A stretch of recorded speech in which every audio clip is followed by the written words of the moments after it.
Se te van a aparecer cuando te pierdes dentro del desierto, seres vestidos de blanco, ojos de color, piel blanca, pelo rubio, tocan a la puerta o a la ventana de las casas para pedir agua. Y ellos les llaman los sedientos. Las historias cuentan de un, como ser humano, alas como de pájaro, un pico, ojos rojos. La gente se espanta desde luego al momento que ve los ojos rojos, porque dice, no, este es el demonio. Mientras por el lado de Coahuila están los seres que te ayudan, por el lado de Chihuahua están aquellos que te trauman.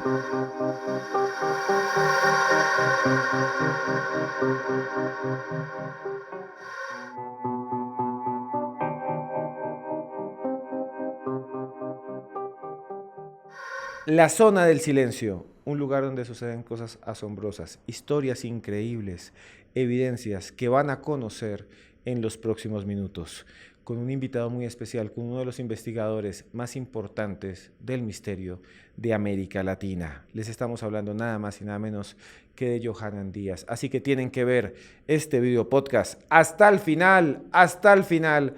Hasta el final. Y bueno, estamos nada más y nada menos que con Johanan Díaz. Para mí es un placer, realmente es increíble tu hospitalidad, todo. Johanan, gracias por estar en este video podcast. No, hombre, al contrario, gracias a ti, Esteban, por la invitación. Un saludo a toda la gente que te mira y me da mucho gusto que tu podcast vaya tan bien y que sea ya reconocido a nivel no solamente Colombia, sino a nivel Latinoamérica. Muchas felicidades. Y es gracias a ti. Yo quiero, antes de comenzar, de que hablemos de la zona del silencio, reconocerte a ti. Muchas a ti, gracias. frente al público, frente a todos, que eres la persona que nos ha ayudado. Incluso estamos aquí en tu estudio en Ciudad de México. Mi agradecimiento eterno. No, hombre, pues de que yo creo que mientras vayamos haciendo sinergia, mientras vayamos haciendo lo necesario para que la gente se sensibilice con estas temáticas, Esteban, creo que nos va a ayudar de mucho y sobre todo que si entre nosotros mismos que andamos en el misterio no nos apoyamos, entonces ¿quién nos va a apoyar? ¿No? Johanan, es que hay hay un lugar de México que es conocido en todo el mundo.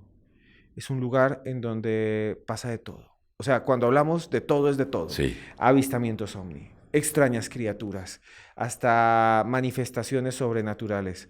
Es una zona que queda aquí en México que se llama la zona del silencio. Vamos a hablar de los encuentros, de las criaturas, de los ovnis, de lo que tú has vivido allí. ¿Dónde queda la zona del silencio y por qué se hace tan famosa? Claro, mira, la zona del silencio está en la zona norte de la República Mexicana y lo comprenden 3 estados, que es Coahuila, Chihuahua y Durango. Desde luego que a nivel internacional todo lo que se sabe y se asegura de la zona del silencio, pero de manera inmediata la gente dice es Durango.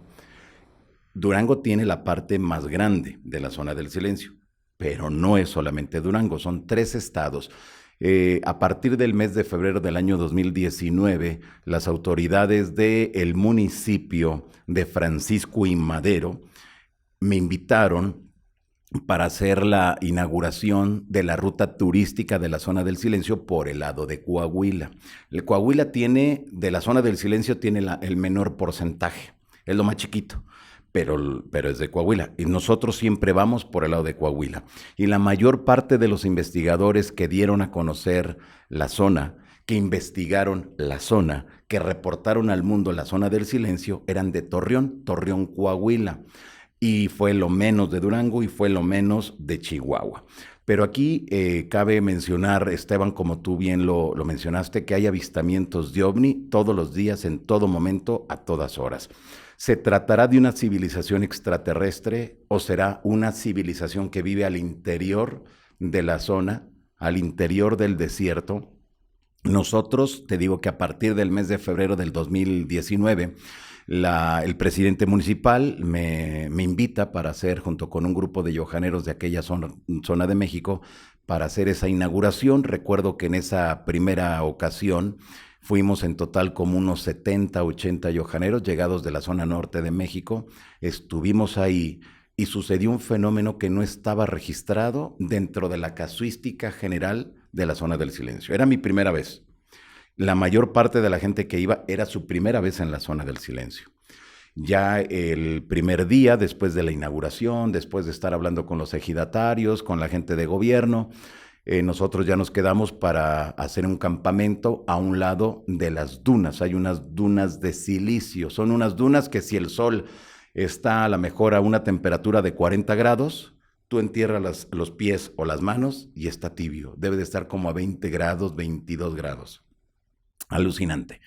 En ese mismo lugar, en la noche, fue en este caso la segunda noche que nosotros estuvimos ahí, los lugareños nos comenzaron a platicar todas las historias que hay, que más adelante te las voy a comentar en detalle. Pero lo que ocurrió fue a las 10:45 de la noche, las dunas empezaron a prenderse como si fueran lámparas. Se prendía un montículo, se apagaba, se prendía otro por acá, se apagaba, de repente por atrás se prendían 3 montículos. Yo cuando vi eso dije, bueno, debe de ser el juego de lámparas de alguien de aquí del campamento. A todos les pedí, a grito abierto, apaguen las lámparas, apaguen todo, apaguen los celulares, que no haya nada de luz para ver qué está sucediendo. No había luna llena, no había luna en ese momento. Y era una tonalidad entre blanca y azul, como cuando hay luna llena, ya ves que hay una tonalidad así entre blanca, azulita, igualito. Pero se prendía uno, pero era por montículo. A mí me llamó, eran los cerritos de las dunas, se prendía, se apagaba. A mí me llamó mucho la atención. Pero yo en eso veo que los lugareños empiezan a hacerse hacia atrás. Y yo les decía, oiga, ¿qué es esto? ¿Qué está pasando? No sabemos. Ahí fue cuando dije, creo que aquí esto no está bien. Ahí realmente fue cuando me dio miedo. Y desde el principio, desde que llegamos, yo le decía a todos los yojaneros, les decían, oigan, ¿ya están listos? ¿Ya están preparados para hacer contacto esta noche? Y todos, sí, yo ya estoy listo, yo he leído mucho y veo muchas entrevistas, yo ya estoy listo. Ese día, o mejor dicho, esa noche, cuando se presentó ese fenómeno, la gente corrió, gritó, lloró, se metieron a sus casas de campaña y mucha gente salió hasta el día siguiente. ¿Nos dio miedo? Sí. Yo iba caminando, ahora sí que iba caminando hacia la luz para ver qué era lo que estaba sucediendo, junto con un reconocido cazaovni de aquella parte de México, don Gerardo Zapata, junto con Javier Zarco. Fuimos los únicos que íbamos avanzando hacia el frente para ver darle una explicación. Y en eso de repente, bueno, pues Lourdes me detiene y no me dejó seguir avanzando.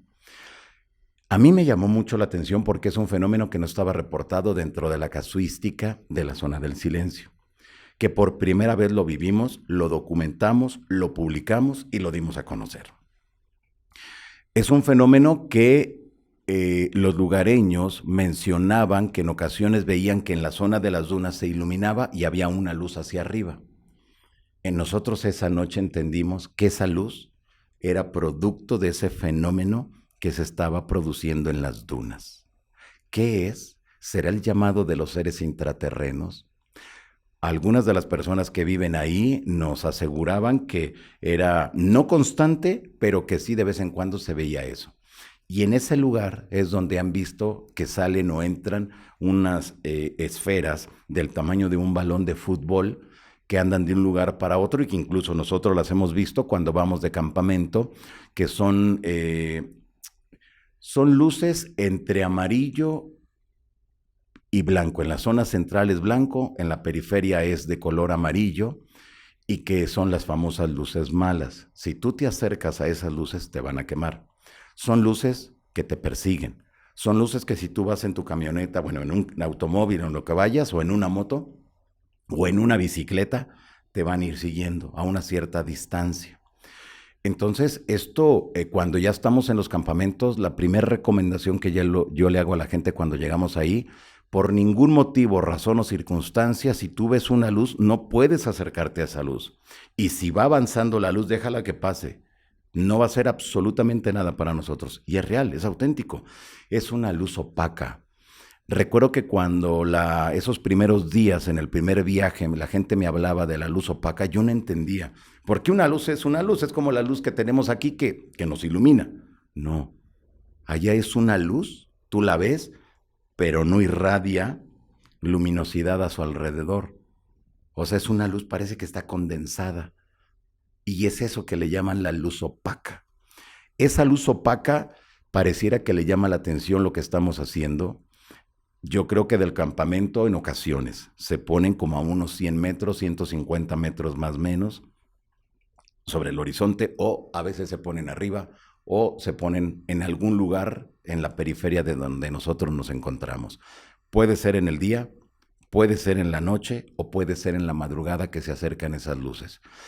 Afortunadamente nunca hemos tenido ningún incidente de los que se reportan en el desierto que te pueda hacer un daño, pero lo que sí nos queda muy claro que es un fenómeno vivo y que la gente que va lo vive, es testigo. Mira, te pongo un ejemplo muy claro ahora que sucedió con Fepo de Podcast Paranormal. Lo invitamos junto con su comunidad, organizamos 2 fines de semana para que ellos fueran, conocieran, porque igual había un gran interés de Fepo por conocer esa zona. Y él lo vivió, vio los avistamientos. Y no es de que yo me haya puesto de acuerdo con alguien para aventar globos o dron, no, es de manera fortuita. Y la gente los mira, y la gente tomó videos, y la gente tomó fotografías, y te cuenta sus experiencias. Pero no es de que nosotros lo programemos, no, sino realmente hay algo al interior. En ocasiones estamos nosotros a 40 kilómetros a la redonda, no hay otro ser humano más que el grupo que estamos en esos campamentos. No hay nadie más.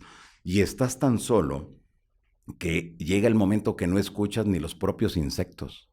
No hay, todo en silencio. Y cuando estás así tranquilo y te percatas de un sonidito, es tu corazón. Y dices, ¿pero qué está pasando? No estamos acostumbrados a eso. Estamos acostumbrados en todo momento a escuchar ruido, que el bicho, que el avión, que el automóvil, que esto. No, ahí llega el momento donde ya no es posible escuchar más sonido y empiezas a escuchar tu corazón. Y es algo que llama mucho la atención de los lugareños, la atención de nosotros cuando vamos, porque te digo, nosotros o la gente que va siempre a nuestros campamentos es gente que llega de varias partes de Latinoamérica. Y cuando están ahí se sorprenden de escuchar su corazón, se sorprenden de los avistamientos, Esteban. Es una parte de todo lo que ocurre en este lugar. Y Johanan, es que la zona del silencio tiene ese nombre porque durante mucho tiempo habían unas anomalías electromagnéticas. Así es. Cuando alguien iba de alguna manera a comunicarse por un radio, utilizar incluso algún aparato de comunicación, incluso los automóviles, las baterías, sí. parece que en esa zona no funcionaran. Por eso se le llama zona del silencio. Sí, así verdad? es. Mira, a partir de la década de los 70, ingenieros de petróleos mexicanos comenzaron a sobrevolar la zona para ver si podían encontrar algún tipo de vestigio de petróleo, hacer un mapeo, porque toda esa zona es el gran cementerio de dinosaurios de México. Ahí se han encontrado especies únicas de dinosaurios. Incluso cuando nosotros vamos a ciertos lugares de ahí de la zona, llegas a puntos donde ves un caminito de piedras, que a mí me pasó, pero es de ignorancia, cuando no viajas, cuando no conoces. A mí me pasó que yo vi en pleno desierto, en plena nada, pues yo vi un caminito de piedras y yo le preguntaba a los lugares, oiga, ¿y aquí este camino de piedras para qué lo hacen? ¿O qué? Si no hay casas, no hay nadie. Dice, ¿cuál camino? Ese. No es camino de piedras, son los restos de un dinosaurio. Así a flor de tierra los encuentras. Y yo le decía, bueno, ¿y por qué no viene el gobierno, las universidades? No hay presupuesto. Ellos cuando se descubren que hay algo, mejor lo tapan. Y eso estaba así. Era un camino, yo le calculo que unos 20 metros. O sea, estamos hablando de un animalote, 20 metros.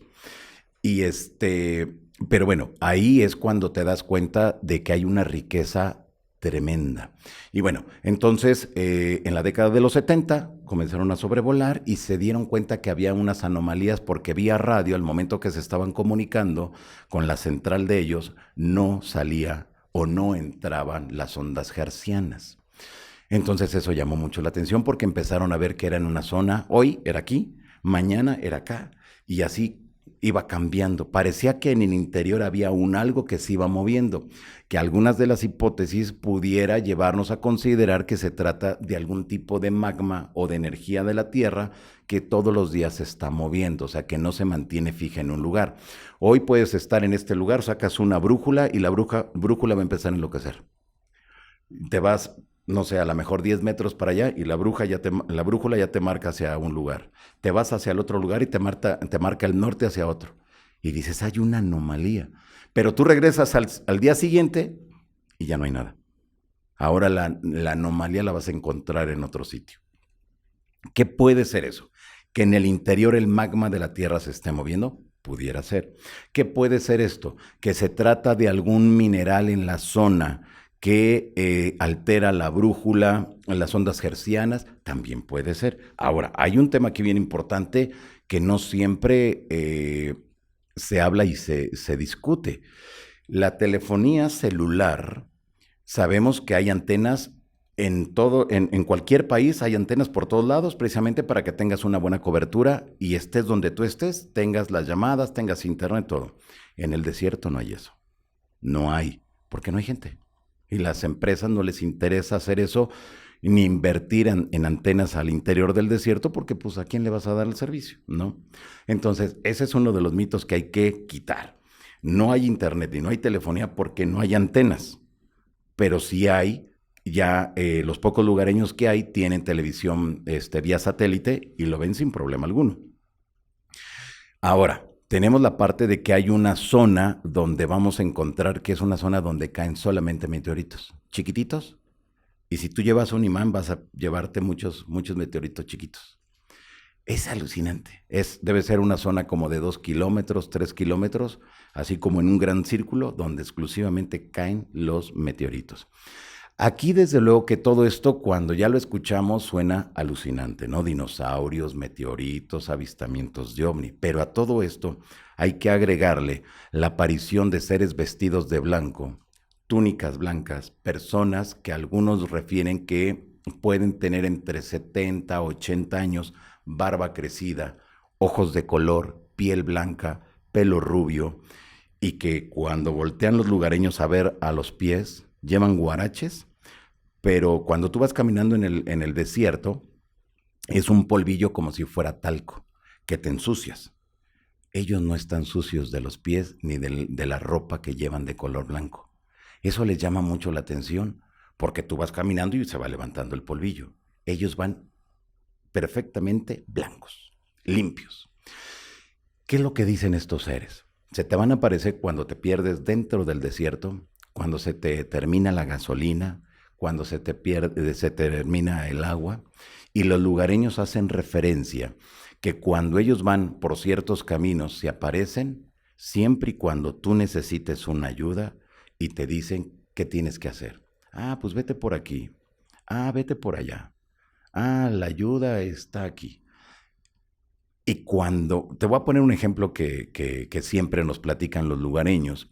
Hace unos años, uno de los lugareños agarró su camioneta, agarró a su hijo que tenía pocos años y se fue caminando. Bueno, se llevó su camioneta y quedó atorado en medio del desierto. Se le terminó la gasolina. La temperatura dentro del desierto es entre 38 a 42 grados centígrados. Tú puedes gritar, llorar, hacer lo que tú quieras y nadie te va a escuchar porque no hay gente, no hay nadie. Al momento que él, pues, trata de hacer algo para que, pues, avance la camioneta, se da cuenta que era la gasolina la que se había terminado. Su hijo menor llorando, se estaba deshidratando. Este señor ya estaba llorando porque, pues, se había salido y no se había dado cuenta que tenía poca gasolina. El asunto es de que de repente dice que ve a un señor vestido de blanco que se le acerca y le dijo, ¿cómo eres ingrato? Si yo, a mi edad, me da miedo estar aquí, pues ahora imagínate a esa criatura. Así tal cual. Y le digo, pero no te preocupes. Ay, ve caminando por ahí, seguramente vas a encontrar la ayuda. Dice que lo vio y le dije, ¿pero usted quién es? ¿De dónde viene? Ay, ya me voy. Se fue caminando. En eso él voltea a ver a su hijo, voltea nuevamente a ver a dónde estaba el señor, había desaparecido. Camina para ver, porque dijo, bueno, a lo mejor hay un montículo o hay una bajadita y por ahí se fue. Ya no estaba, había desaparecido. Él camina hacia donde le dijo ese señor vestido de blanco, y vio que había un camión de estos de transporte de personal, estaba incendiado. Entonces él le llamó mucho la atención que en ese lugar hubiera ese tipo de transporte quemado ahí. Se acerca y se da cuenta que en la parte del combustible, en el recipiente del combustible de ese autobús, estaba la gasolina. Entonces dijo, ¿y ahora cómo saco la gasolina? Entonces le da una vuelta y se da cuenta que había una manguera. O sea, le pusieron todo para que él tuviera la gasolina y pudiera llegar hasta su destino. Entonces, desde luego la saca, la pone en su automóvil y se va. Él la asegura y él está súper agradecido con esos seres vestidos de blanco porque salvaron a su hijo, porque ya se estaba deshidratando. Y dice que aunque él hubiera agarrado y hubiera ido caminando, no lo hubieran, o sea, le hubieran pasado muy mal o simplemente no hubiera llegado con vida su hijo hasta el lugar donde ellos vivían. Y Esteban, ahí nos damos cuenta que la crudeza del desierto es muy fuerte. Si tú no le tienes respeto al desierto, las cosas pueden terminar muy mal, muy mal. Imagínate, cuando nosotros hacemos los viajes, la gente, los lugareños, los guías se pierden. Pues ahora imagínate a alguien que no conoce ahí. Es muy fuerte. Es que es increíble lo que nos estás diciendo, Johanan. En la mitad del desierto, donde no hay nada, donde a veces no funcionan ni siquiera los equipos, donde no hay señal de celular, como tú me dices, aparecen unas personas vestidas de blanco, con los cabellos largos, como si fueran mayores, que aparecen de la nada y ayudan a la gente. ¿Quiénes serán? ¿Por qué estarán ahí? ¿Alguna vez dejan mensajes? ¿Alguna vez piden algo? ¿Alguna vez Sí, solicitan sí, algo? sí, sí, sí. Esto es el caso más extremo, ¿no? Que te ayudan en un día, la temperatura muy alta y te dicen dónde puedes encontrar la gasolina para que tú llegues a tu destino. ¿Qué pasa con las comunidades? Hay comunidades que son de familias, a lo mejor hay 5 casas, a lo mejor hay 2 casas, y en total, si sumas a todas las personas, hay 10 personas, no más, ¿no? Ahora ya el 2025, ya hay otras que están construyendo ya pueblos como tal, que están como tratando de poblar toda esa zona.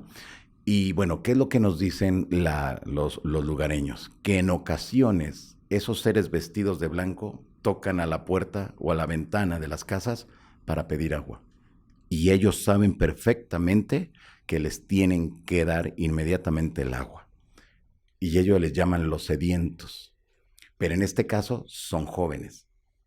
En este caso son altos. Igual, pelo rubio, ojos de color verde o azul, piel blanca, altos y como si hicieran mucho ejercicio. Llegan, piden agua y se van.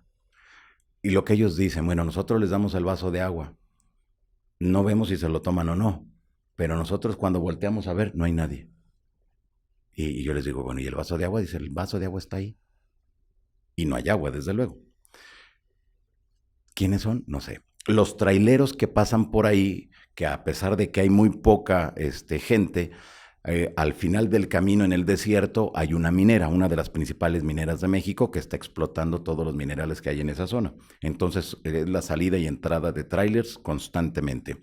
Los traileros aseguran que en ocasiones se topan con niños que le calculan entre unos 8 a 10 años de edad, vestidos de blanco, güeritos, ojos de color, dicen que son preciosos esos niños.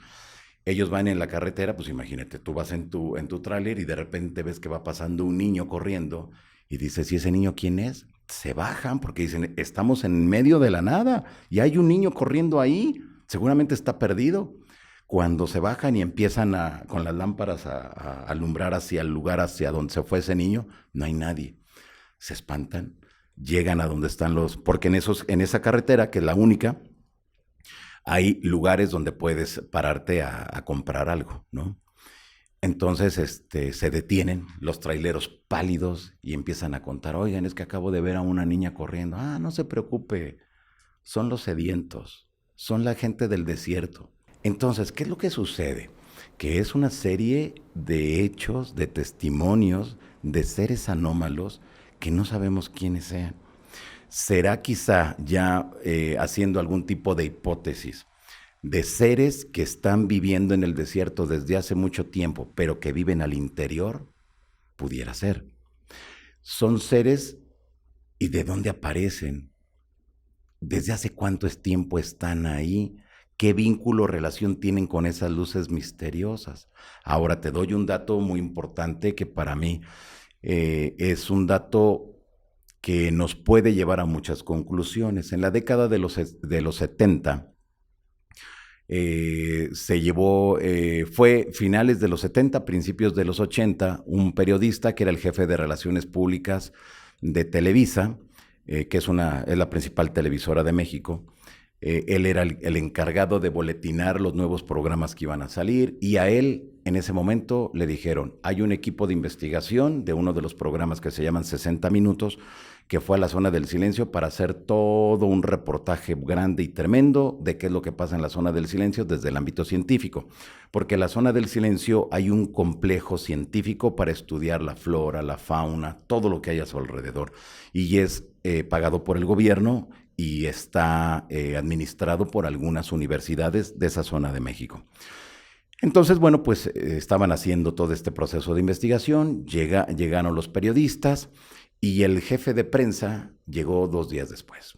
Tiempo después llega, se mete al desierto y pues en el desierto no hay de que, siga todo este camino y va a llegar a donde está. No hay nada. Se perdieron. La temperatura muy alta. La gasolina estaba a punto de terminarse. Entonces ya desesperados, porque se dieron cuenta que estaban dando círculos en una misma zona. Y de repente ven que aparecen unos individuos de sombrero, muy extraños. Entrevisté yo en algunas ocasiones. Este investigador es Luis Ramírez Reyes, ya lamentablemente ya falleció. Y bueno, pues él me contaba que en una primera pasada los vieron. Y después, como 15, 20 minutos después, que volvieron a pasar ahí, los volvieron a ver. Y en una tercera, los volvieron a ver en la misma zona, pero los tipos iban caminando. Pero dice, es como si la misma imagen se hubiera repetido 3 veces. Los mismos movimientos, el mismo giro de cabeza cuando pasaban, hasta que llegó el momento que les dijo, oiga, ¿hacia dónde me tengo que dirigir porque están mis compañeros? Siga aquí todo derecho, todo derecho. Oiga, pero hay unos montes, usted siga todo derecho y ahí los va a encontrar. Hicieron caso y después de no sé cuántas horas de estar dando vueltas en la misma zona, se dieron cuenta que efectivamente donde esas personas le dijeron, estaba todo. Eso fue lo que sucedió. Ellos estuvieron muy cerca de estas personas. Pero dice que había algo raro en ellos. Porque dices, bueno, tú estás en medio de la nada. ¿Qué estás haciendo en medio de la nada? No llevaban agua, no llevaban ropa adecuada para estar en el sitio. Y muy seguros, y les dijeron, vayan por ese camino y ahí van a encontrar a sus compañeros de trabajo. Dice, era ilógico que estuvieran esos individuos. Acto seguido. Ya llegaron, encontraron, se reunieron, tomaron fotos, todo lo necesario y ya se regresaron todos juntos. Y los efectos comenzaron a suceder en la piel de Luis Ramírez Reyes. Él tuvo severos problemas en la piel, le afectó en todo su cuerpo, su estado de salud. Al momento que regresa a la Ciudad de México, le fue muy mal.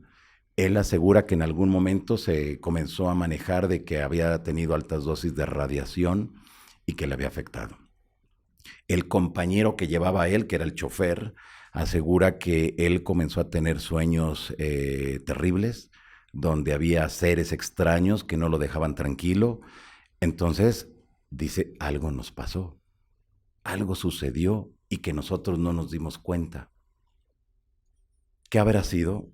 No lo sabemos, pero si se encontró en medio de la nada a estas personas y le dijeron por dónde tenía que seguir para que llegaran con sus compañeros, yo creo que pues él decía, yo tengo que agradecerles porque nos dijeron dónde, si no, nos hubiéramos quedado ahí sin gasolina, sin agua, sin alimento y bajo una temperatura tremenda ahí en el desierto.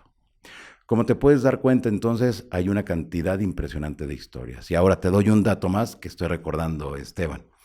Hay un caso de uno de los investigadores, Santiago García Jr., que fue el principal divulgador de la zona del silencio en la década de los 70s y 80s. Él cuenta que en una ocasión, él haciendo investigación dentro del desierto, se encontró una niña. A una niña, dice, yo creo que era entre 7, 8 años. Y la niña estaba muy nerviosa y buscando algo. Y le dice, niña, ¿qué estás haciendo aquí? No, es que se me perdió y se me perdió. Y me decía, ¿pero qué se te perdió? Ay, es una cajita negra se me perdió. Y no sé dónde la dejé y me van a regañar. Entonces, pues dijo, ¿pero quién te va a regañar? ¿Tus papás dónde están? ¿Tu familia dónde están? No, no, están por allá. Y dice, bueno, está bien, te voy a ayudar. Empezaron a peinar la zona y van encontrando una tablita. La tablita o esa cajita negra, la niña empezó a hacer esto. Y la niña empezó como a llamarle a alguien. Estamos hablando de los 70. Los teléfonos celulares salieron 20 o 30 años después. Estamos hablando entonces de que esa niña traía o había perdido una tableta o había perdido un teléfono celular. Empezó a mover varias cosas.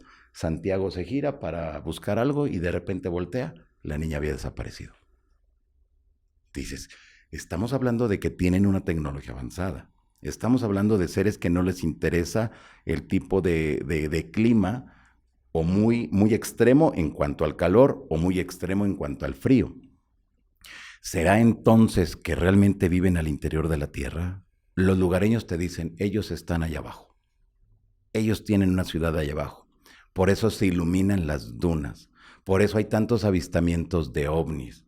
Por eso siempre sabemos y nos damos cuenta que tenemos una ayuda de ellos. Y dices, bueno, ¿ante qué estamos, Esteban? Es increíble. Y Johanan, hay también en la zona Chihuahua y otras zonas cercanas a la zona del silencio la aparición de otro tipo de criaturas, no solo estos blancos buenos, estos que viven allí de pronto debajo de la tierra, sino que también mucha gente ha visto como una especie de hombres pájaro. Sí.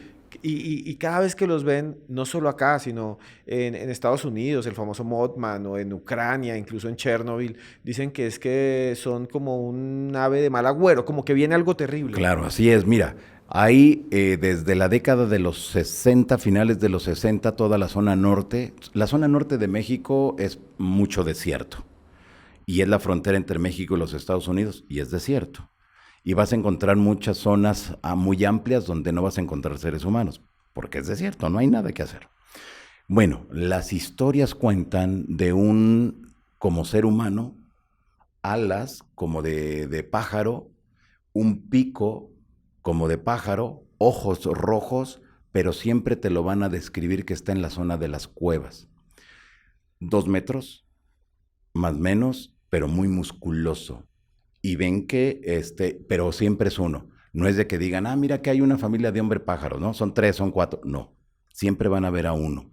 En ocasiones se ponen frente a los automóviles cuando van avanzando, o en ocasiones cuando están haciendo algún tipo de campamento aparecen, o cuando los trabajadores de alguna empresa, ya sea que estén construyendo la carretera para alguna población o están haciendo la construcción de una casa, un edificio, de lo que sea, ven en ocasiones a lo lejos a esos seres.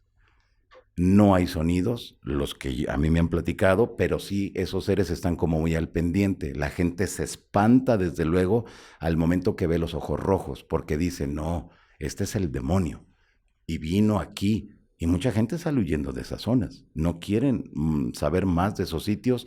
Algunos han renunciado a sus trabajos y lo que ellos aseguran en la zona norte, que esto viene desde las leyendas de hace 2 siglos atrás.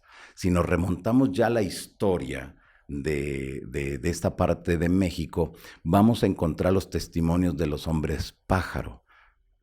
Esto no es nuevo, esto en México viene arraigado, te digo, desde hace mucho tiempo. Al menos hemos encontrado los testimonios o lo escrito desde hace 2 siglos. Seres que te los describen con una gran fuerza, que hay personas quienes les han disparado y que no les pasa nada, y hay otros que han tratado de dispararles. Ellos dicen que el ser pareciera que les ordena que no se muevan, que no hagan absolutamente nada, mientras ellos elevan el vuelo. Entonces es ahí cuando te dices, bueno, ¿los está manipulando a los seres humanos? ¿De qué se alimenta? ¿Se alimentará de los pocos animales que están en la zona? ¿Tendrán familia? No lo sabemos. Hace falta mucha investigación y en la zona del desierto en México lamentablemente tenemos un problema, que es que como no hay gente o hay muy poca gente, no siempre se reporta los incidentes. Si uno llega a esas zonas y comienzas a hablar con los lugareños, te sacan toda la información, pero no hay quien le dé seguimiento constante o a quien reportarle los casos para inmediatamente investigarlo. Porque ya cuando nosotros llegamos ya son casos que sucedieron hace un año, hace 10 años, hace 15 años. Entonces, pues ya, ¿qué tanto podemos hacer de investigación? Pues nada más recoger el testimonio o los testimonios de las personas para entender a un 100% lo que pasa en esos lugares. Pero sí, es la zona del desierto. Ahora, también fíjate, por el otro lado, en la misma zona del silencio, se han reportado la presencia de estos seres vestidos de blanco, pero levantando piedritas o levantando plantitas del desierto y poniéndolos dentro de una plataforma que no tiene llantas, que no tiene alerones, que no tiene nada. Es una plataforma plateada que estos seres comienzan a poner algo. Los lugareños piensan que son piedras, que son plantitas o son insectos del desierto y los están colocando. Cuando los miran a lo lejos, pues los lugareños salen corriendo para ver quiénes son y qué están haciendo. Conforme se van acercando, estos seres como que se suben a esa plataforma y desaparecen. ¿Quiénes son? ¿Están haciendo entonces algún tipo de investigación? Sí. Toda la parte de la zona norte de México que es desierto, vamos a encontrar entre la frontera entre México y Estados Unidos muchos avistamientos de ovni, la presencia del hombre pájaro, la presencia de hombres vestidos de blanco, y si nos vamos de la zona central de México hacia el Pacífico, vamos a toparnos con unos seres que les calculan de 1 metro, que tienen la apariencia de un humano, o sea, cabeza, 2 brazos, dedos, piernas, pero que son de fosforescentes o fosforito, blancos, con una iluminación y se ven los ojos de color rojo. Entonces vemos que en la zona del desierto está muy bien marcada en donde estos seres les llama la atención algo. ¿Será algún tipo de mineral? ¿Será algún tipo de planta que se encuentra en el desierto? No lo sabemos, pero desde el Pacífico hasta el Golfo de México, que son más de 3,700 kilómetros, que es la frontera entre México y Estados Unidos, vamos a encontrar ese tipo de casos, de testimonios, pero siempre en la zona del desierto. Y Johanan, esto es algo que es fabuloso porque hay diversos tipos de seres, diversos tipos de criaturas, digamos, que aparecen en estos lugares desolados. Pero esto está conectado también con el fenómeno ovni. Sí, desde luego. O sea, no es que esté algo separado, no es algo como aparecen estos que son pequeñitos acá, aparecen estos de blanco allá. No, siempre hay una conexión entre los avistamientos ovni, la aparición de luces, la aparición también de incluso, dicen, forma de platillo, forma de disco, forma de puro, y estas criaturas. Es como si hubiera una conexión, como si vinieran allí, como si tal vez fueran los tripulantes de los ovnis. Exactamente, sí, hay un vínculo directo, sí, pero desde luego, porque no vamos a encontrar el testimonio de estos seres sin las luces, o los objetos plateados, o los objetos con forma de disco que han aterrizado, o objetos con forma de esfera que están a una cierta altura del piso, como esperando a que se suban. Es algo alucinante. Ahora, si nos remitimos a las investigaciones de diversos investigadores de la zona del silencio por el lado de Chihuahua, nos damos cuenta que ellos han encontrado en esa zona una cantidad impresionante de personas que refieren ver en las madrugadas a objetos con forma de disco que salen seres, cabezas grandes, ojos negros, cuerpos muy delgados y que se llevan a la gente. Hay mucho secuestro de estos presuntos extraterrestres con los pocos lugareños que viven en el desierto. Se los llevan. Hay un caso, o te voy a hablar de manera general para poder explicar y que podamos entender la casuística por el lado de Chihuahua. Hay personas que han sido quemadas por los objetos muy luminosos que en la madrugada iluminan un área muy extensa de las casas donde se encuentran los testigos, personas que refieren que estos seres no los dejan tranquilos, que en todo momento hay un acoso y que cuando se llevan a uno de esa familia, le hacen todo tipo de estudios, le meten cosas por todos lados y cuando te digo que es por todos lados, ellos refieren que es por todos lados. Pero los trauman, los dejan mal. No hay un mensaje como tal. Es como, ay, mira, aquí no hay nadie y hay esas personas, pues tráete uno de ellos a ver cómo son por dentro. Es literal. A mí me llama mucho la atención entonces que haya este tipo de casuística, porque mientras por el lado de Coahuila están los seres que te ayudan, por el lado de Chihuahua están aquellos que te lastiman, que te trauman, que te llevan, bueno, que te secuestran, pues, que te llevan en contra de su voluntad. Yo no he encontrado un caso en esta zona donde la gente haya dicho, ay, sí, vinieron y me han ofrecido este gran mensaje y es un gran mensaje para... No, todo es más terrorífico, es muy fuerte.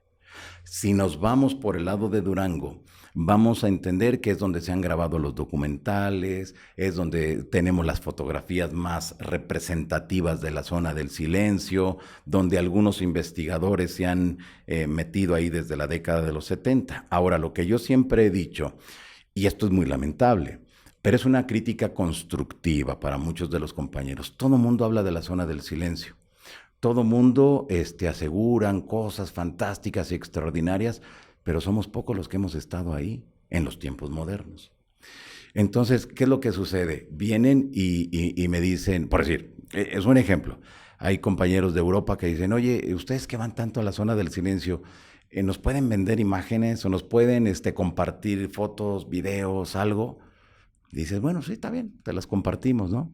De todos modos, nosotros vamos cada rato y tenemos ahí muchas. Las publican y en los textos ellos dicen, es que nosotros estuvimos ahí, pero ¿cuál tú?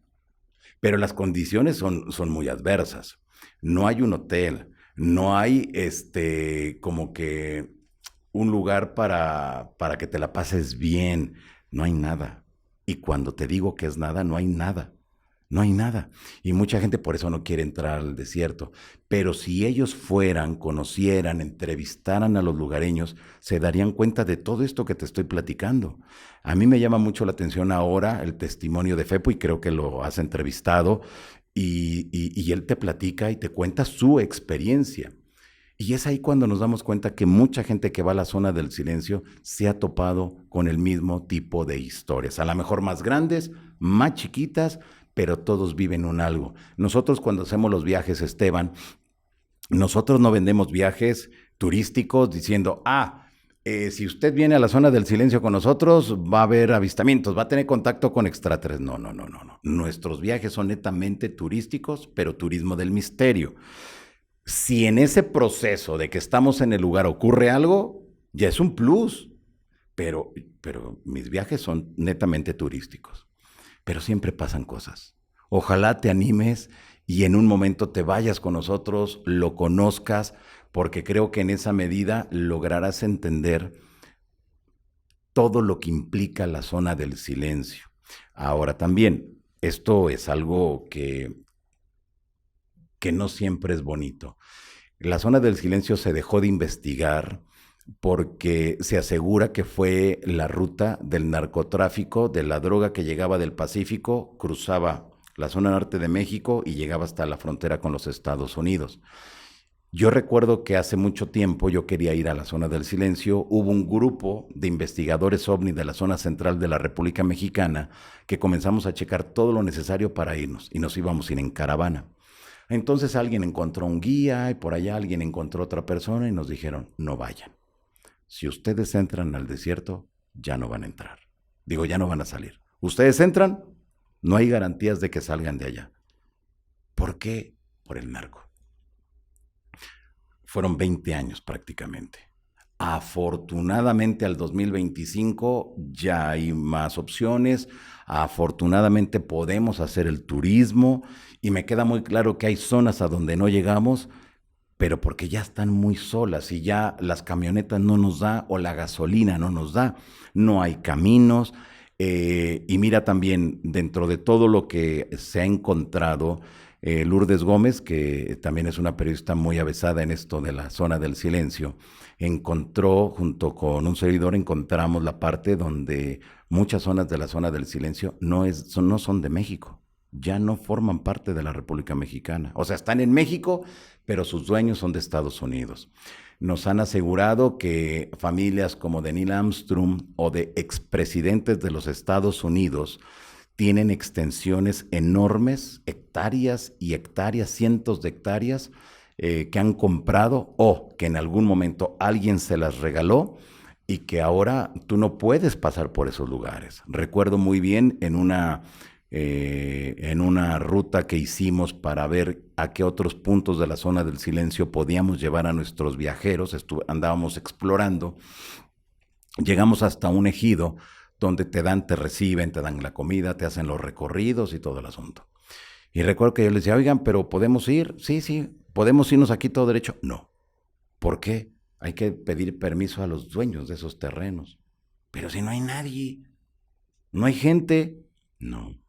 Tú cruzas por ahí y nos empiezan a decir, ¿quién? ¿Quién sabe? Entonces hay que pedir las autorizaciones, justificar por qué tienes que cruzar en el terreno de ellos. Hay una zona por el lado de Durango donde se asegura que caen los meteoritos, no forma parte de México, o sea, los dueños son estadounidenses. Es decir, en la década de los 70, el gobierno de Estados Unidos se asegura que ofreció comprar toda la zona del desierto a México, porque en ese lugar querían hacer pruebas y que sirvieran de ensayos a la NASA para la llegada del hombre al espacio exterior. Estamos hablando de mediados de los 60 y todavía en la década de los 70. Con maletines, se asegura que con maletines, con mucho dinero, llegaron y dijeron, ¿cuánto quieren por toda esta tierra que no da frutos, no da absolutamente nada? Es tierra seca, véndanmela. El gobierno de México no vamos a vender nada, se queda aquí. Eso sucedió en aquellos momentos. No lo compraron todo al momento, pero poco a poco, conforme han pasado los años, han ido adquiriendo muchos terrenos, muchas hectáreas de la zona del silencio. Y llegamos al 2025 y un porcentaje muy importante ya no es de nosotros. Pero esto es algo que no se ha visibilizado, es algo que al gobierno o a los gobiernos no les interesa. Entraron los chinos, nosotros vamos por el lado de Coahuila, entraron los chinos y se llegaron apoderándose de grandes hectáreas de terreno que a los ejidatarios le hicieron la vida imposible, porque ellos llegaban con abogados y decían, este terreno se lo compramos a fulano de tal y le dimos tanto dinero y aquí están las escrituras, pero todo era apócrifo. Pero desde luego, si esas empresas extranjeras llegaron con toda esa documentación, es porque en los gobiernos municipales o en esos grupos ejidales, que es como ellos se juntan, primero es el ejido o los ejidatarios, luego vienen los municipales, luego vienen los estatales o federales. En algún punto de estos grupos que he mencionado de gobierno, alguien ha hecho y ha entregado y ha recibido dinero de esas empresas extranjeras, porque hay muchos minerales, hay mucho. Se asegura que hay uranio, se asegura que, muchos elementos, muchos minerales que empresas de otros países quieren apoderarse y sobre todo los lugareños dicen, es que están los chinos aquí y nos quieren quitar nuestras tierras. Es alucinante todo lo que pasa al interior. Más allá de todo lo paranormal o del fenómeno ovni, hay un gran interés de los gobiernos en estar ahí, en poner sus bases, en poner sus plantas y extraer lo que más pueden de esa zona. Ahora, yo me pregunto, ¿realmente les interesan los minerales? ¿O saben que hay algo más en la zona del silencio? Johanan, y esto me recuerda que hay muchas personas que dicen que la zona del silencio siempre ha estado estudiada por personas extranjeras, que no solo ven estos seres blancos, estos seres pequeños, no solo los que tú me dices que ahora se han convertido en propietarios, que prácticamente han hecho de la zona del silencio un país aparte, donde son sus reglas, son sus normas, sino que en la literatura de investigación y en muchos de los artículos que hablan de la zona del silencio también se habla de la presencia de agencias extranjeras, que gente Sí. dice, aquí vinieron unos hombres de negro, como los hombres de negro clásicos de los que se hablaban en los Estados Unidos, que aparecían en los casos OVNI. O algunos dicen, es que vimos militares, pero no eran mexicanos. Sí. Tenemos casos muy puntuales, la caída del cohete Athena a mediados de la década de los 70, donde se asegura que Estados Unidos estaba experimentando con tecnología, los famosos B2, y de repente esa tecnología que ellos estaban experimentando cayó en el mero centro de la zona del silencio. La historia oficial refiere que cae este cohete Athena y muchas semanas después llegaron los militares. Nosotros hemos encontrado testimonios de personas al interior del desierto que dijeron, no, el cohete Athena cayó y nos llevaron hasta el lugar. Cuando uno llega al lugar donde cayó el cohete, que mira, a mí me dio mucho gusto que llegáramos hasta ese lugar porque era como una leyenda urbana. Todo mundo hablaba dentro del misterio que había caído un cohete Athena, pero nadie sabía dónde. Nosotros cuando llegamos al sitio fue de manera fortuita, porque te digo, en esas correrías que hacemos para explorar la zona, ver de qué manera si podemos llevar turismo y todo, nos topamos con unos ejidatarios que nos dijeron, sí, nosotros hacemos tours y los llevamos al donde cayó el misil. ¿Cuál misil? Bueno, el cohete. ¿Cuál cohete? El cohete Atenas, el de los 70. Dije, pero no es posible. Vamos, pero inmediatamente para allá. Llegamos a la zona y tú vas a encontrar un área, no sé, unos 100 metros, así. Es un gran círculo con un tipo de pasta que dejaron ahí. Y yo les digo, bueno, ¿y por qué aquí, al interior de ese círculo, no hay insectos, no hay plantas? Alrededor de ese gran círculo, con esa masa que dejaron ahí, es como si fuera un tipo de pasta que tú vas caminando y si le empiezas a raspar, se empieza a deshacer la pasta. Pero es una pasta para algo. Yo les digo, aquí abajo, ¿qué hay? Dicen, no, es que exactamente aquí es donde cayó el cohete Athena. Y hay cuestiones radioactivas. Y yo le digo, bueno, ¿y si escarbamos, qué vamos a encontrar? Dicen, no, porque está la radioactividad del cobalto. Lourdes Gómez, investigando más sobre la zona del silencio, encontró que cuando cayó el cohete Atenas, el gobierno de Estados Unidos solicitó autorización al gobierno de México para recuperar ese cohete porque había elementos radiactivos que podían afectar la zona y podían afectar a los pocos lugareños del sitio. El gobierno de México inmediatamente dijo, pero vénganse ya y límpienme todo su cochinero que dejaron aquí. Estados Unidos se asegura que, los lugareños aseguran que una semana antes de que cayera el cohete Athena estaban militares que no eran de México. Estaban como buscando algo o estaban como mapeando algo. A ellos les llamó mucho la atención porque estás en medio del desierto. No es normal que veas a militares ahí y menos que sean de México, porque eran de otro país. Si no son de México, entonces ¿de dónde eran? Pues seguramente eran de Estados Unidos. Una semana después cae el cohete Athena. La historia oficial, te reitero, asegura que 2 o 3 semanas se localizó donde había caído el cohete Atenas. Los lugareños nos dicen, esta cosa cayó en un horario, 4 horas más tarde ya estaban los militares estadounidenses aquí. Al momento que Lourdes comienza a buscar en las hemerotecas de Coahuila la caída del cohete Atenas, nos topamos con fotografías de los lugareños que contrató el gobierno de Estados Unidos para que ayudaran a limpiar la zona. Nadie tenía ningún tipo de protección especial para esa radioactividad o para ese elemento radioactivo que se aseguraba que había en ese cohete. Tú ves las fotografías y los lugareños sin ningún tipo de protección. Los soldados sin ningún tipo de protección. Quiere decir entonces que nos mintieron.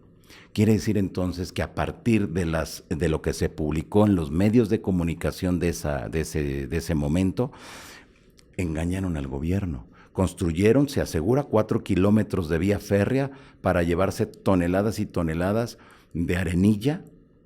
Se llevaron los insectos, se llevaron las plantitas, se llevaron todo lo que pudieron, todo. Y lo sacaron vía férrea y construyeron 4 kilómetros. Ahora, la historia oficial nos menciona que nunca estuvo Wernher von Braun, el padre de la cohetería estadounidense y quien llevó realmente a Estados Unidos a ganar la carrera espacial a la Unión Soviética en esos momentos, estuvo en la zona del silencio. Y él aseguró cuando estuvo ahí en la zona del silencio que era el lugar idóneo para construir un centro espacial y desde ahí hacer todo lo necesario para que el ser humano llegara a la Luna y a otros planetas. Y nos damos cuenta entonces que la historia oficial no lo reporta. La historia oficial no lo reporta, pero los periódicos locales ahí lo publicaron. Los periódicos locales dijeron, Wernher von Braun estuvo en México y visitó tal localidad. Qué curioso que todo esto suceda en medio o en el punto cero de la zona del silencio. Un pretexto idóneo, la caída de un cohete, para poder entrar, estudiar, analizar todo lo que hay a su alrededor. Ahora, al 2025, si tú llegas ya sea por Chihuahua, Durango, Coahuila, te van a decir, hay un centro hay un laboratorio de la NASA. Nosotros lo hemos buscado por Chihuahua, lo hemos buscado por Durango y hemos estado por Coahuila. Cuando tú llegas a un ejido te dicen, no, aquí no es, aquí estuvo hace 20 años, pero ahora se lo llevaron allá. Tú llegas allá y te dicen, no, aquí estuvo, pero ya no está aquí, ahora se lo llevaron acá y ahí vas para allá. Y así te traen. Pero todos saben que existe, todos saben que está y todos saben que no es gente de México. Pero se están moviendo por en medio del desierto. ¿Qué buscan? ¿Qué están investigando? ¿Qué saben ellos que nosotros no lo sabemos? Entonces esto es algo que llama mucho la atención. O sea, no es solamente el tema de los ovnis, no es solamente el tema de lo paranormal, sino nos damos cuenta que hay implicaciones más fuertes que lamentablemente los gobiernos no han aclarado, sobre todo porque han vendido tantas hectáreas a gente de Estados Unidos. ¿Por qué? Johanan, ya casi estamos llegando al final de este video podcast. Ha sido asombroso conocer todas estas historias de la zona del silencio, porque además tú visitas el lugar, claro, y llevas grupos de personas y que han vivido experiencias increíbles. Como decías, hemos hablado con Fepo de Podcast Paranormal y contigo en uno de esos viajes afirma que vivió una experiencia asombrosa, increíble. Claro. Entonces, es realmente un lugar asombroso. Para terminar ya, te quería hacer simplemente una pregunta, porque es que hay muchos reportes también, no solo del tema paranormal, no solo de apariciones extrañas, no solo de ovnis y de militares extraños o dueños de esas propiedades que nadie sabe quiénes son, dueños fantasma, digámoslo así, extranjeros, europeos, norteamericanos, sino también se dice que a veces en ese lugar encuentran tortugas extrañas, plantas de colores raros. Sí, quería preguntarte por eso, ya que tú has ido tantas veces y que ir contigo es una experiencia increíble. Quiero ir, voy a ir un día contigo. Tienes que venirte con tu equipo de trabajo, los llevamos. Y mira, fíjate que en las últimas semanas ha ocurrido algo que llama mucho la atención. Nosotros realmente hemos hecho una divulgación muy fuerte de la zona del silencio. La hemos como que nuevamente puesto en el escenario a nivel mundial. Ahora viene gente de Europa, y viene gente de América del Sur, de Centroamérica, sobre todo de Estados Unidos, a visitar la zona del silencio. Vienen medios de comunicación, canales tan importantes como History Channel, Discovery, Nat Geo, que les damos la asesoría para que ellos vayan, conozcan, graben y hagan lo necesario para divulgar esta zona. Lo hemos puesto nuevamente en el mapa. Y ahora hay un grupo de empresarios muy importantes de los medios de comunicación más importantes de México que vamos a comenzar estamos organizando un viaje para allá con ellos. Son de esos viajes como VIP, porque bueno, ya de ese tipo de ese nivel, que estén interesados en conocer la zona del silencio, muchos de los conductores de televisión más importantes de México que se han puesto en contacto con nosotros y que quieren vivir la experiencia. Entonces creo que esto está ayudando en mucho, no a mí, no a mi empresa, no, sino está ayudando a los lugareños, porque eso va a hacer que caiga una derrama económica y que los ayude a ellos. Y como tú bien mencionas, otro de los atractivos muy fuertes de la zona es la tortuga, una tortuga que en su caparazón parece que tiene como pirámides. es exclusiva de la zona del silencio. No la vas a encontrar en ningún otro lugar del planeta. Afortunadamente hay zonas ejidales donde están haciendo la reproducción de la tortuga. En la zona del silencio ocurrió, y es muy lamentable, y yo en todo momento desde que llegué allá he levantado la voz mencionando que el turismo por Chihuahua y Durango lamentablemente se han llevado los meteoritos, los fósiles, se han llevado los insectos, las plantitas, las tortugas se las llevaban. Y te das cuenta que llegamos al 2025 y hay zonas donde no hay nada. No hay nada porque el turismo se lo llevó. Ahora, lo que nosotros hacemos por el lado de Coahuila es no permitir que la gente se lleve eso. No, porque si no vamos a caer en lo mismo de muchos otros lugares al interior. Y veo, y a mí me da mucho gusto que ya los ejidatarios estén haciendo lo necesario para ayudar a la tortuga, que nuevamente haya más tortugas en la zona. Vemos que el nopal morado, que tú vas en la carretera, estás dentro del desierto y comienzas, hay zonas donde ves el nopal es verde, pero empiezas a ver que es morado, que es otra característica muy importante de la zona del silencio. Pero esto se debe a que el nopal, al momento que hace falta el agua, empiece a tener esa coloración. Es algo normal y natural del nopal, pero no estamos habituados en México a ver un nopal morado.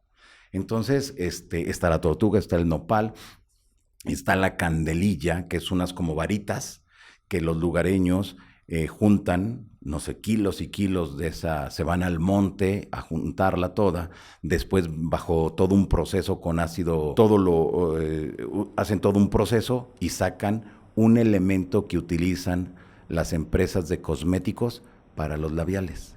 Es lo que se queda fijo en tu labio.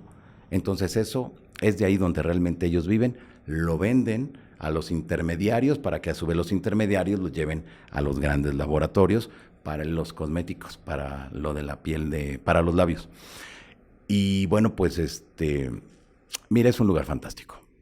Cuando nosotros vamos, ya no nos queremos regresar. Cuando tú llegas a la zona y ves las condiciones, dices, bueno, pero ¿qué me espera de este viaje? Es así lo primero que dices, ¿a qué vine aquí? Pero conforme van pasando las horas, conforme vas recorriendo los lugares, te vas maravillando con las pinturas rupestres, con las figuras que hay en las piedras, de los primeros habitantes de esa zona, con los restos de los dinosaurios, porque ahí hace más de 60 millones de años estuvo el mar de Tetis, que era la configuración que había en ese momento en el planeta Tierra, donde estaban los grandes dinosaurios marinos, no los que andaban en la Tierra, los grandes dinosaurios marinos. Recuerdo que en la primera vez que yo estuve allá en la zona del silencio, había personas que me ofrecían, que me vendían fósiles de tortugas de 1 metro, 1.5 metros. Y yo dije, ¿pero cómo voy a llevar eso? O sea, suponte que diga, sí, véndamela.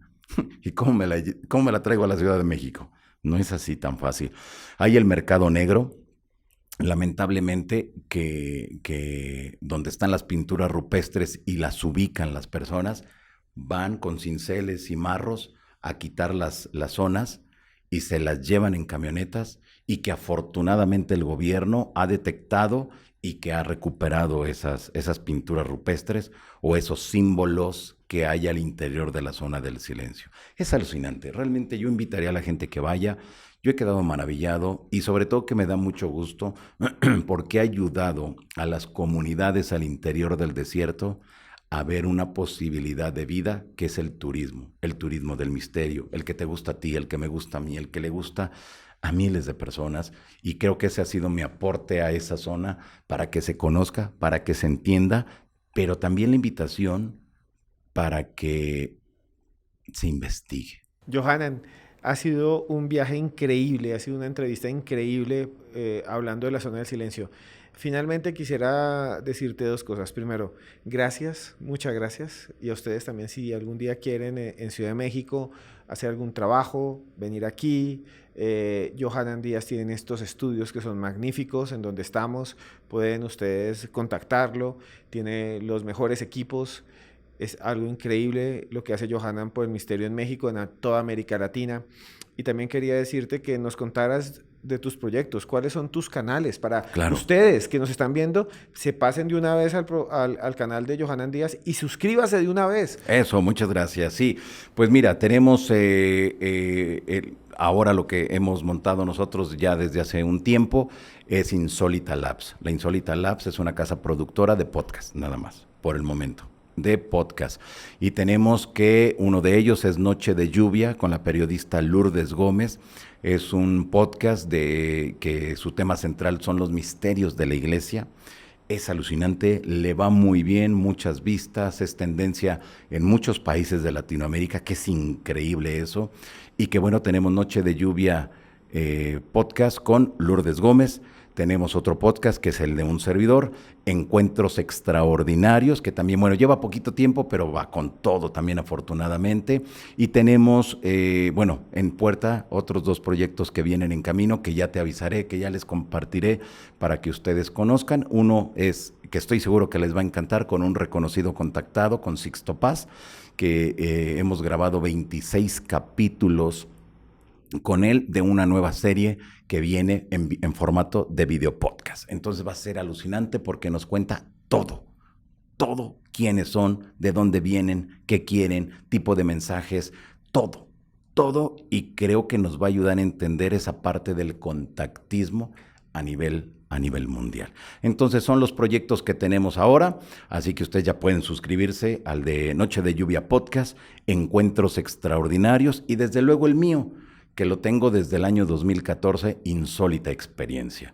Es no es podcast, son programas en vivo desde mi canal, que es @JohananDíaz, así que los invito para que también se suscriban, me sigan, y todos los lunes y jueves estamos completamente en vivo, compartiendo muchos de estos temas con toda la gente que le gusta estar no en el formato de podcast, sino en vivo, ¿no? Y comentando y platicando y haciendo preguntas completamente en vivo.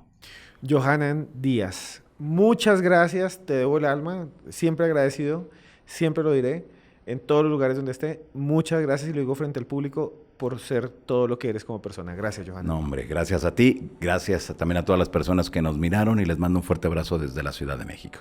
Y a ustedes que están ahí, muchas gracias por habernos acompañado durante todo este viaje a la zona del silencio. Son lugares asombrosos, alucinantes, son lugares en donde pasa lo increíble, en donde encuentran ustedes lo imposible, en donde tal vez el misterio está escondido en cada esquina. Desde ese lugar, se dice, emergen extrañas luces en las dunas. Desde ese lugar, se dice, aparecen seres que podrían vivir en una ciudad que está debajo de la tierra. No lo sabemos. Pero ustedes, solo me queda decirles que siempre estamos nosotros trabajando para que ustedes tengan esta información, para que ustedes puedan de alguna manera conectarse con los misterios del mundo, con historias asombrosas como estas, para que ustedes puedan sentirse acompañados donde estén, lejos de sus países. Muchas veces me escriben, estoy en Mississippi, estoy en Nueva York, estoy en Canadá, estoy en Suecia, y ustedes son las únicas personas que escucho todos los días, porque es como si escuchara a mi familia. Gracias por estar ahí. Gracias. Solo me queda decirle a usted, de verdad, de todo corazón, que yo, Esteban Cruz, hablando esta vez desde Ciudad de México, lo quiero mucho.